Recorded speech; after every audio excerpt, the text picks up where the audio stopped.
ಎಲ್ಲರಿಗೂ ನಮಸ್ಕಾರ. ನಮ್ಮ ಚಾನಲ್ಗೆ ಸ್ವಾಗತ. ಇವತ್ತು ನಾವು ಚಪಾತಿ ಅಥವಾ ರೊಟ್ಟಿಗೆ ಪರ್ಫೆಕ್ಟ್ ಕಾಂಬಿನೇಷನ್ ಆಗಿರುವ ತುಂಬಾ ಡಿಫ್ರೆಂಟ್ ಆದ ಮತ್ತು ರುಚಿಕರವಾದ ಕ್ಯಾಪ್ಸಿಕಮ್ ಬೇಸನ್ ಬುರ್ಜಿಯನ್ನು ಸುಲಭವಾಗಿ ಹೇಗೆ ಮಾಡೋದು ಅಂತ ನೋಡೋಣ. ಮೊದಲಿಗೆ ಒಂದು ಬೌಲ್ ತೆಗೆದುಕೊಳ್ಳಿ.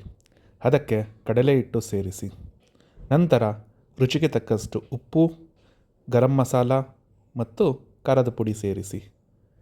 ಈಗ ಒಳ್ಳೆ ಸುವಾಸನೆಗಾಗಿ ಸ್ವಲ್ಪ ಕಸ್ತೂರಿ ಮೇಥಿಯನ್ನು ಸೇರಿಸಿ. ನಂತರ ಸ್ವಲ್ಪ ನೀರನ್ನು ಹಾಕಿಕೊಳ್ಳಿ. ಗಂಟುಗಳಿಲ್ಲದಂತೆ ಎಲ್ಲವನ್ನು ಚೆನ್ನಾಗಿ ಮಿಕ್ಸ್ ಮಾಡಿ ಒಂದು ಸ್ಮೂತ್ ಪೇಸ್ಟ್ ಮಾಡಿಕೊಳ್ಳಿ. ಈ ಕಡಲೆ ಹಿಟ್ಟಿನ ಮಿಶ್ರಣವನ್ನು ಸ್ವಲ್ಪ ಸಮಯ ಪಕ್ಕಕ್ಕೆ ಇಟ್ಟುಕೊಳ್ಳಿ.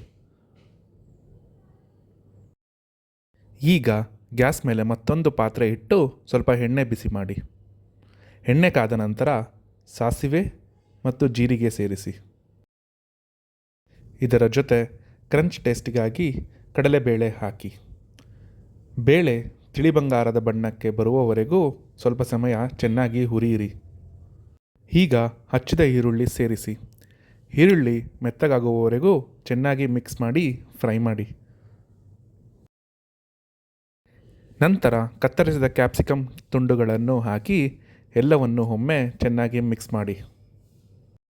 ಫ್ರೆಂಡ್ಸ್, ಈ ಕ್ಯಾಪ್ಸಿಕಮ್ ಒಗ್ಗರಣೆ ಘಮ ತುಂಬ ಚೆನ್ನಾಗಿ ಬರ್ತಾ ಇದೆ.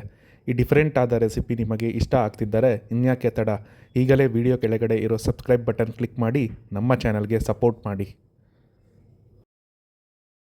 ಈಗ ಹುರಿ ಕಡಿಮೆ ಮಾಡಿ ಉಪ್ಪು, ಗರಂ ಮಸಾಲ, ಖಾರದ ಪುಡಿ ಮತ್ತು ಅರಿಶಿಣ ಪುಡಿಯನ್ನು ಸೇರಿಸಿ. ಮಸಾಲೆಗಳು ಕ್ಯಾಪ್ಸಿಕಮ್ ಜೊತೆ ಹೊಂದುವಂತೆ ಚೆನ್ನಾಗಿ ಮಿಕ್ಸ್ ಮಾಡಿ. ಈಗ ಪಾತ್ರೆಯ ಮುಚ್ಚಳವನ್ನು ಮುಚ್ಚಿ ಕ್ಯಾಪ್ಸಿಕಮ್ ಸಾಫ್ಟಾಗಿ ಬೇಯಲು 2 ನಿಮಿಷ ಬಿಡಿ. 2 ನಿಮಿಷಗಳ ನಂತರ ಮುಚ್ಚಳವನ್ನು ತೆಗೆದು ನಾವು ಮೊದಲೇ ಸಿದ್ಧಪಡಿಸಿಟ್ಟುಕೊಂಡ ಕಡಲೆ ಹಿಟ್ಟಿನ ಮಿಶ್ರಣವನ್ನು ಇದಕ್ಕೆ ಸೇರಿಸಿ. ಕಡಲೆ ಹಿಟ್ಟು ತಳ ಹಿಡಿಯದಂತೆ ತಕ್ಷಣವೇ ಎಲ್ಲವನ್ನು ಚೆನ್ನಾಗಿ ಮಿಕ್ಸ್ ಮಾಡಿ. ಈಗ ಮತ್ತೊಮ್ಮೆ ಮುಚ್ಚಳವನ್ನು ಮುಚ್ಚಿ ಕಡಲೆ ಹಿಟ್ಟಿನ ಹಸಿ ವಾಸನೆ ಹೋಗಿ ಎಲ್ಲವನ್ನು ಪೂರ್ತಿಯಾಗಿ ಬೇಯುವವರೆಗೂ ಕಡಿಮೆ ಹುರಿಯಲ್ಲಿ ಬೇಯಲು ಬಿಡಿ. ಮುಚ್ಚಳವನ್ನು ತೆಗೆದಾಗ ಮಿಶ್ರಣವು ಉದುರಾಗಿ ಬುರ್ಜಿ ಅದಕ್ಕೆ ಬಂದಿರುತ್ತದೆ. ನಿಮ್ಮ ಬಿಸಿ ಬಿಸಿಯಾದ ಕ್ಯಾಪ್ಸಿಕಮ್ ಬೇಸನ್ ಬುರ್ಜಿ ಈಗ ಸವಿಯಲು ಸಿದ್ಧ. ನೀವು ಕೂಡ ಇವತ್ತೇ ಈ ರೆಸಿಪಿಯನ್ನು ಮನೆಯಲ್ಲಿ ಟ್ರೈ ಮಾಡಿ ಹೇಗೆ ಬಂದಿತ್ತು ಅಂತ ಕಮೆಂಟ್ ಮಾಡಿ ತಿಳಿಸಿ. ವಿಡಿಯೋಗೊಂದು ಲೈಕ್ ಕೊಟ್ಟು ನಿಮ್ಮ ಫ್ರೆಂಡ್ಸ್ ಜೊತೆ ಶೇರ್ ಮಾಡಿ. ಮುಂದಿನ ಮತ್ತೊಂದು ಮಸ್ತ್ ರೆಸಿಪಿಯೊಂದಿಗೆ ಸಿಗೋಣ. ಧನ್ಯವಾದಗಳು.